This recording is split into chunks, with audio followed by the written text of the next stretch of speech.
I think if I hear you call me Becky one more time, six-pack, I'm gonna pop your tops. All six of them.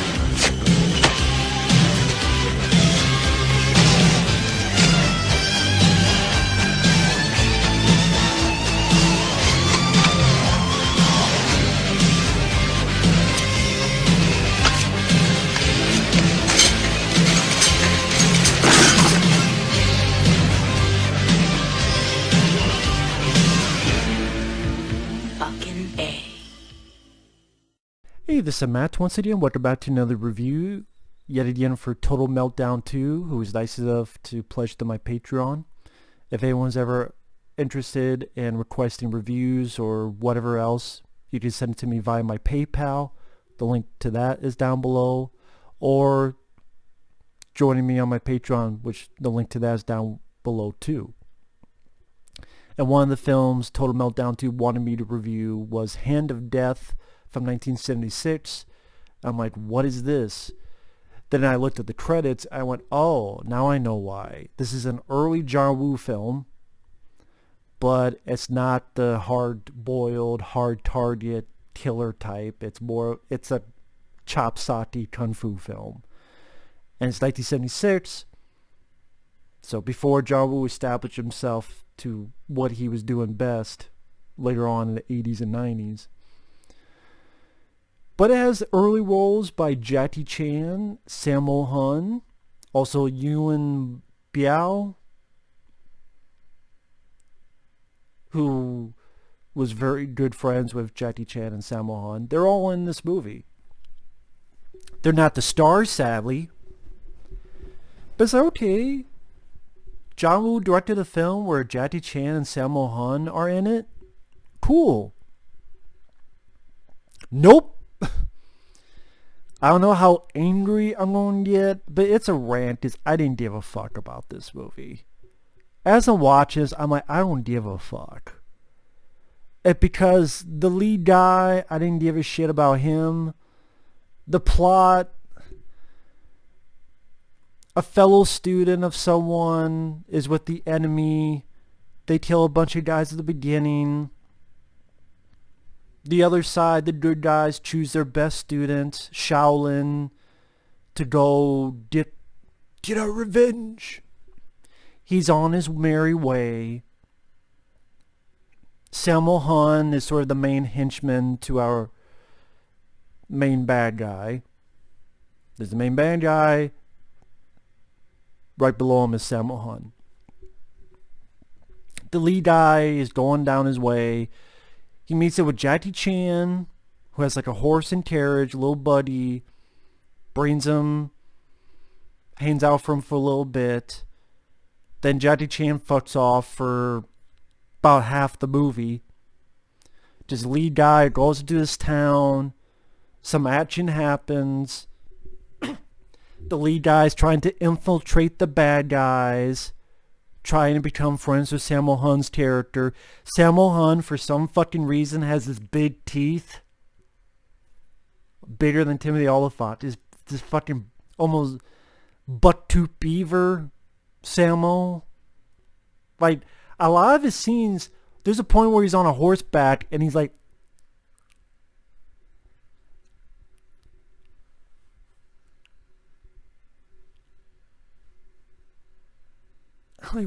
what is this shit? So there's a point that I don't know why this is in the movie, because it led to nowhere and nothing. The lead guy at one point has sex with this lady.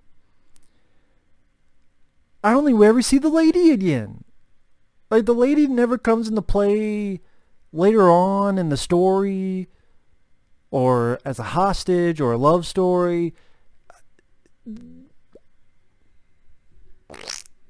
Why?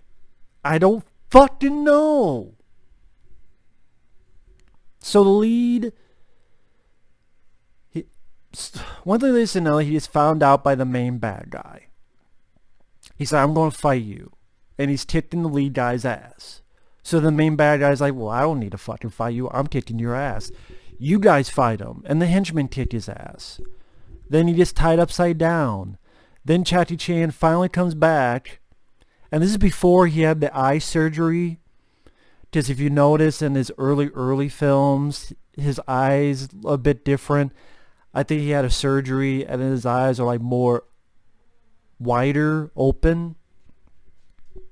So Jackie Chan saves him after the lead guy bends up, bites his ropes with his teeth. The ropes are around his ankles. Jackie Chan is on all fours. The body of the lead lands on Jackie. He's crawling on all fours. I'm like, this is a serious movie, but this is laughable. And Jackie Chan decides, I'm going to join the lead guy and help because my brother was killed by some of these guys. And Jackie Chan's character is a blacksmith and he fights with a spear. They get a couple more recruits. The third act, they go in to fight the bad guys. Jackie Chan fights. Jackie Chan, very talented. I'm a big fan of the guy. Love Jackie Chan. He knows what he's doing, action-wise. But he's not in the film much. You get to see him fight with a spear. I mean, you get to see him fight with a spear, and he gets to stab a couple people, which was rare because Jackie Chan doesn't usually... In his movies, he doesn't kill people or anything. In this film, he does. Gets to stab some. Which was interesting. But a little scene that he stabs a couple people and he does some decent moves doesn't justify watching a 90-minute movie, in my opinion.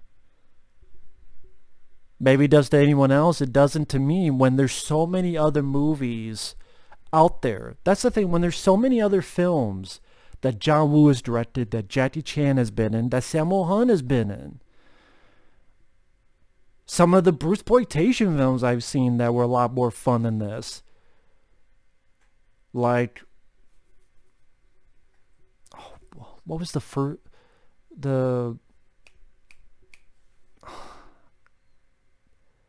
I reviewed it. I forget the name of it. Oh my god. I cannot believe I forgot the... I mean, Game of Death 2 is much better than this.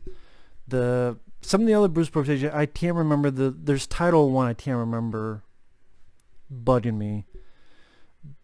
But I've reviewed a couple of them on the channel. I enjoyed them more than this. I enjoyed Sammo Hung's parody of Bruce Lee that he did. That was better than this. I mean, there's just so many other options that you watch this, there's not much to it. Jackie fights with a spear. He kills a couple people. He dies of his wounds. There's like 15 minutes of the film left. This is one point where one of the good guys gets stabbed because two of them are turncoat assholes, get stabbed in the back. So then the guy takes his sword and slashes them. The lead guy fights the main bad guy. Kicks the shit out of him. If you didn't tell me this was a John Woo film, I never would have expected this was a John Woo movie. People go, well, there's slow-mo. There's slow-mo in almost all of these Chopsaki movies. There's slow-mo in Bruce Lee movies. What, I'm going to watch Enter the Dragon again? And when Bruce Lee does the slow-mo, yeah. Am I going to go, that's slow-mo. That must be John Woo. No, just because slow-mo's in it doesn't mean automatically I would think of John Woo.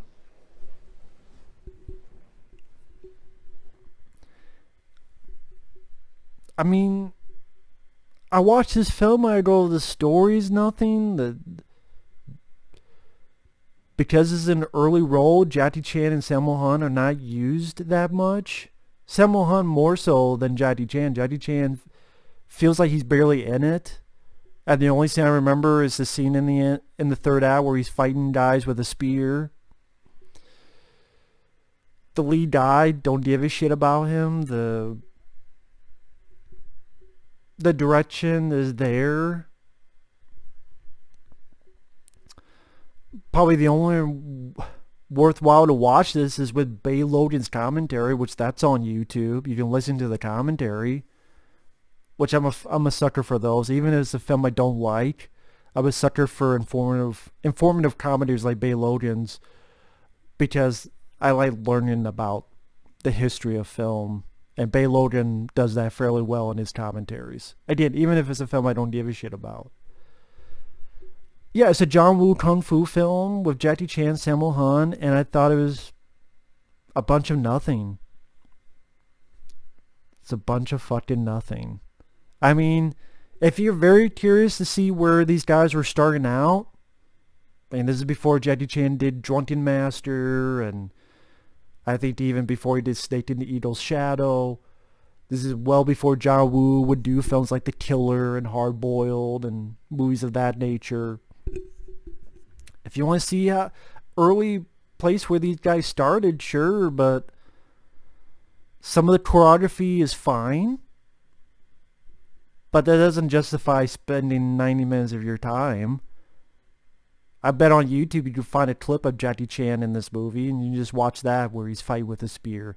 Boom, you saw all you need of the movie. Hand of Death. I think another title's like Countdown of Kung Fu or some shit. I'm like, okay. Again, I'm totally fine with folks like Total Meltdown 2 suggesting this film to watch, because A, if people are willing to support me via PayPal and Patreon, I'm willing to watch any movie, even if it's a movie I've seen before or a movie like this. And two, I would have been curious. Jackie Chan, John Woo, now I know, and no one's half the battle. And I wish G.I. Joe would come in and kill everybody in this fucking movie, character-wise, because I didn't give a shit about any of the characters.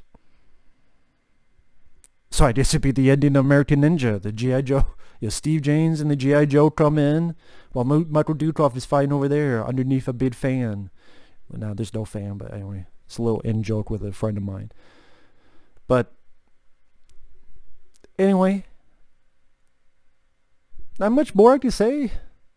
Maybe if you're a sucker for the chop sucky kung fu films and you watch the trailer, it interests you, sure, go ahead, but I didn't really get much of anything out of this.